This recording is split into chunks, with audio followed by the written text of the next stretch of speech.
En los años 70 la empresa Nissan marchaba viento en popa. Su modelo 240Z era el deportivo más vendido del mundo. El público acudía en masa a comprar sus vehículos. En 1975 era la marca de coches más importada de Estados Unidos y de todo el mundo. Pero en los años 90 las tornas habían cambiado. Sus modelos resultaban rancios y su estrella se había apagado. Nissan tenía que renovarse o morir.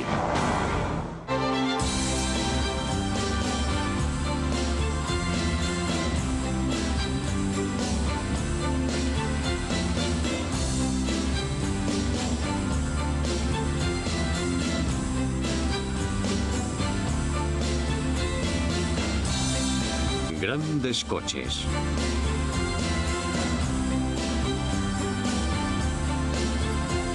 Nissan Z.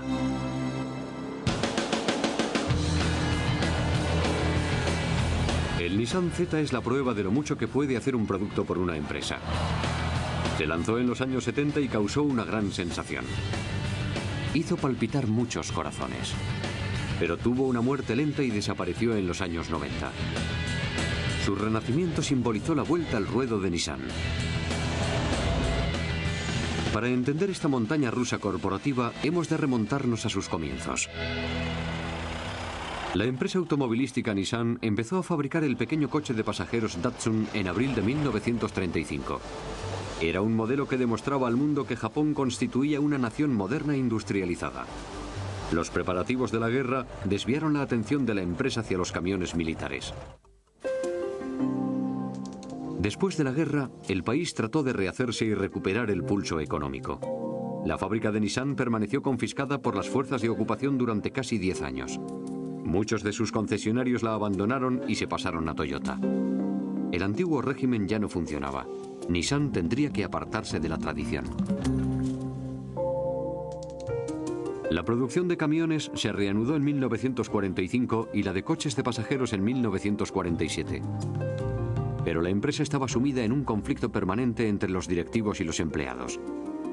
Para encontrar la estabilidad, tendría que modificar su estilo de gestión empresarial. Los ejecutivos de Nissan recurrieron a un estadounidense, Edward Deming, que había desarrollado durante la guerra métodos estadísticos de control de procedimientos para crear sistemas de fabricación de alta calidad a bajo coste. I told the Japanese that they would capture markets within 5 years the world over, that they would take their place alongside prosperous nations. They have done it. They have done it. No one, I was the only man in Japan in 1950 that believed it, but I believed it and I knew it. Aunque parezca mentira, los fabricantes de coches estadounidenses ignoraron los métodos de Deming. Pero Nissan los adoptó e inició el camino hacia la recuperación. Le ayudaron a ocupar un lugar relevante en la rápida transformación del país. Había empezado el milagro japonés. Yutaka Katayama fue una de las pocas personas que se atrevió a lanzar a Nissan a la escena internacional. Sentía pasión por los coches y las carreras. En 1958, Katayama convenció a la empresa para participar con 2 Datsun en el Rally de Australia, una de las carreras más agotadoras del mundo.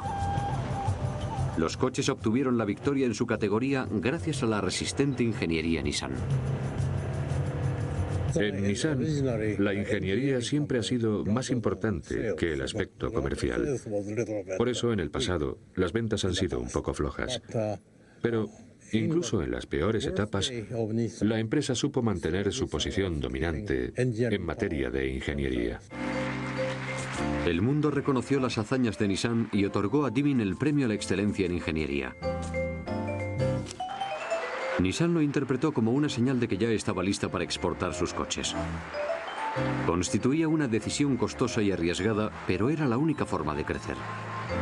Percibió que existía una demanda de coches pequeños y económicos. Ese tipo de coches eran poco habituales en Estados Unidos.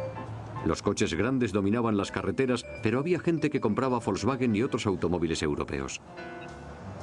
Para aprender a vender coches en Norteamérica, había que contar con alguien que conociese bien el mundo occidental. Katayama recibió el encargo de introducir a Nissan en la escena internacional. Había hecho la carrera en Estados Unidos y tenía sensibilidad para detectar lo que quería la gente. Observó que los Volkswagen tenían un cierto encanto, que los Mercedes ofrecían lujo, que los Jaguars resultaban atractivos, que los Porsches eran apasionantes y que los Nissan parecían sosos.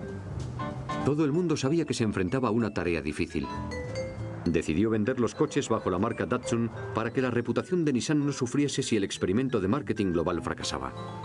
En otras partes del mundo, el tamaño diminuto de los Nissan no era una desventaja. En Europa, un Nissan podía confundirse fácilmente con un Renault, un Fiat o un Morris. Con el alza del precio de la gasolina, la bajada de los salarios, las carreteras estrechas y la falta de garajes en las casas, los coches pequeños resultaban muy prácticos. Aunque los Nissan no desentonaban en absoluto en Europa, Katayama sabía que para poder venderlos en Estados Unidos tenía que cambiar de estrategia. Ofreció formación a sus ingenieros para que aprendiesen a diseñar y fabricar coches que cautivasen al consumidor norteamericano y situasen a Datsun en el mapa. Fue un proceso de aprendizaje muy lento. Los coches disponían de una tecnología cada vez más avanzada, pero seguían resultando aburridos. Con una llamativa excepción, el Fairlady 1500. Inspirándose en el MG, Nissan creó una serie de modelos deportivos utilizando el chasis del sedán. Los deportivos 1600 y 2000 resultaban más fiables que el MG y el Triumph, pero no eran los coches revolucionarios que necesitaba Nissan. Katayama no se rindió. Seguía pensando que necesitaba un modelo deportivo atractivo para destacar entre la competencia. Algo que pudiese rivalizar con los Corvette, los Jaguar y los Porsche. No estaba solo. Algunos de sus ingenieros y diseñadores compartían su pasión por los automóviles deportivos.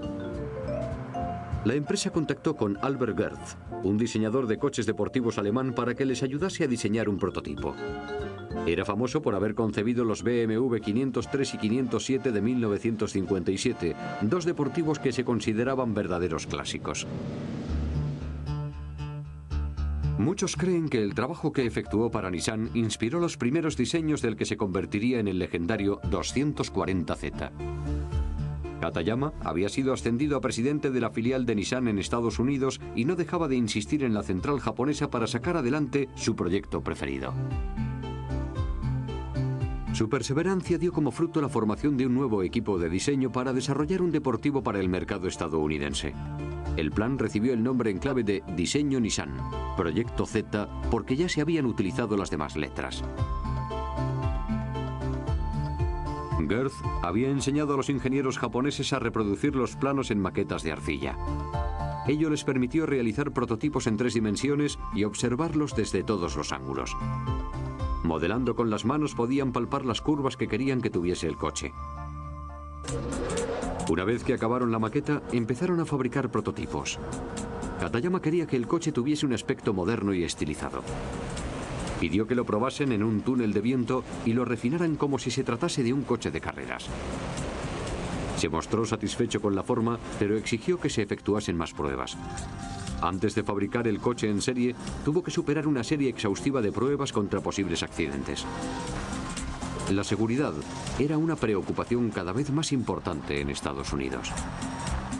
Los prototipos se fabricaron, se desmontaron, se probaron y se refinaron hasta que el equipo tuvo la certeza de que estaban listos para triunfar en el mundo.